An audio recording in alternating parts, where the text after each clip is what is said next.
और साथ ही कन्या पूजन के शुभ मुहूर्त के बारे में जानने की। माँ दुर्गा को समर्पित शारदीय नवरात्रि जो कि हर बार 9 दिनों की होती है, इस बार एक तिथि की वृद्धि के कारण 10 दिनों की पड़ रही है। और ऐसे में इस बार 10 दिनों तक नवरात्रि के बाद 11वें दिन कलश विसर्जन किया जाएगा। अब इसी तिथि को लेकर जो वृद्धि हुई है, बहुत से लोगों में अष्टमी और नवमी तिथि को लेकर भी काफी कंफ्यूजन बना हुआ है। सभी जानना चाहते हैं कि अष्टमी कब करें, नवमी कब करें, कन्या पूजन कब करें। तो इस वीडियो में आपको ये सारी जानकारी मिलेगी। वीडियो को आप ध्यान से पूरा जरूर देखिएगा। नवरात्रि में माँ दुर्गा के 9 रूपों का पूजन करने के साथ ही बहुत से भक्त अष्टमी तिथि को व्रत का पारण करते हैं और कन्या पूजन करते हैं, तो बहुत से भक्त नवमी तिथि में कन्या पूजन करते हैं और व्रत का पारण करते हैं। कभी कभी अष्टमी और नवमी तिथि 2 दिन तक रहती है, तो ऐसे में उदया तिथि के अनुसार ही अष्टमी या नवमी तिथि का पूजन करना चाहिए। इस बार 29 सितंबर सोमवार को शाम 4:32 से अष्टमी तिथि प्रारंभ हो रही है। अष्टमी तिथि का समापन होगा 30 सितंबर मंगलवार को शाम 6:06 पर।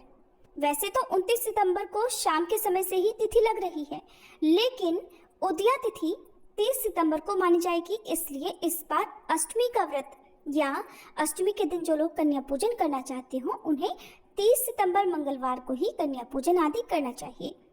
तो इस बार अष्टमी तिथि रहेगी 30 सितंबर मंगलवार को। और कन्या पूजन और हवन का शुभ मुहूर्त रहने वाला है सुबह 6:18 से लेकर 11:55 तक। इस दिन माँ महागौरी की पूजा की जाएगी।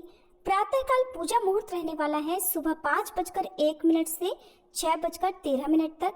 और शाम की पूजा आप कर सकते हैं शाम 6:08 से लेकर शाम 7:21 के बीच में, क्योंकि अष्टमी तिथि के दिन भी चाहे आप सुबह कन्या पूजन कर ले या हवन कर ले, सुबह और शाम पूजा आपको करनी चाहिए। 30 सितंबर को ब्रह्म मुहूर्त सुबह 4:46 से 5:34 तक रहेगा और इस दिन राहु काल दोपहर 3 बजे से 4:30 बजे तक रहेगा। तो जिनके यहाँ भी अष्टमी तिथि के दिन कन्या पूजन होता हो और यदि आप हवन करना चाहते हो, तो पहले आप हवन कर लें, सुबह की पूजा कर लें, उसके बाद ही कन्या पूजन करें। और बहुत से भक्त इस दिन अपना व्रत भी पूर्ण कर लेते हैं, यानी व्रत खोलते हैं, व्रतों का समापन कर लेते हैं।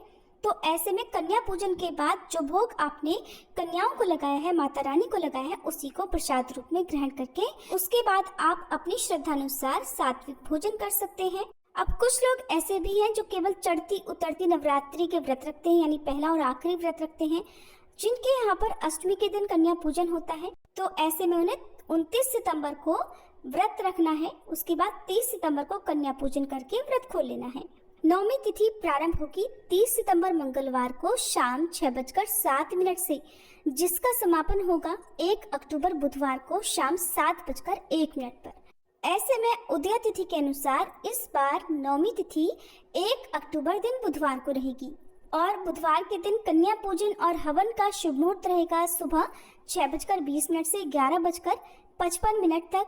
ध्यान रखिएगा 1 अक्टूबर बुधवार को दोपहर 12 बजे से 1:30 बजे के बीच में राहु काल रहेगा, तो राहु काल लगने से पहले पहले आप कन्या पूजन आदि कर लें। बुधवार के दिन ब्रह्म मुहूर्त सुबह 4:46 से 5:34 तक रहेगा। प्रातःकाल पूजा मुहूर्त सुबह 5:01 से 6:14 तक रहेगा और शाम की पूजा आप शाम 6:07 से 7:20 के बीच में कर सकते हैं। इस दिन अभिजीत मुहूर्त प्राप्त नहीं होगा, इसलिए जो भी मुहूर्त आपको पूजन का बताया गया है उसमें आप सुबह पूजा करके हवन कर सकते हैं। कन्या पूजन और हवन जिसके यहाँ नवमी तिथि को होता हो, उसके बाद में यदि आप चाहें तो पूजन करने के बाद अपना व्रत खोल सकते हैं, नहीं तो अधिकतर भक्त जो बहुत ही नियमों का पालन करते हैं वो दशमी तिथि को, जो कि इस बार 2 अक्टूबर गुरुवार को रहेगी, उस दिन कलश विसर्जन और दुर्गा विसर्जन करने के बाद ही अन्न ग्रहण करते हैं।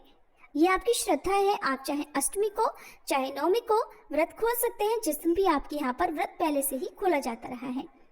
व्रत खोलने का ऐसा कोई फिक्स मुहूर्त नहीं है, तो आप जब भी कन्या पूजन करते हैं उसके तुरंत बाद प्रसाद ग्रहण करके व्रत खोल सकते हैं। ये थी आज की वीडियो। जानकारी आपको कैसी लगी कमेंट बॉक्स में जरूर बताइएगा।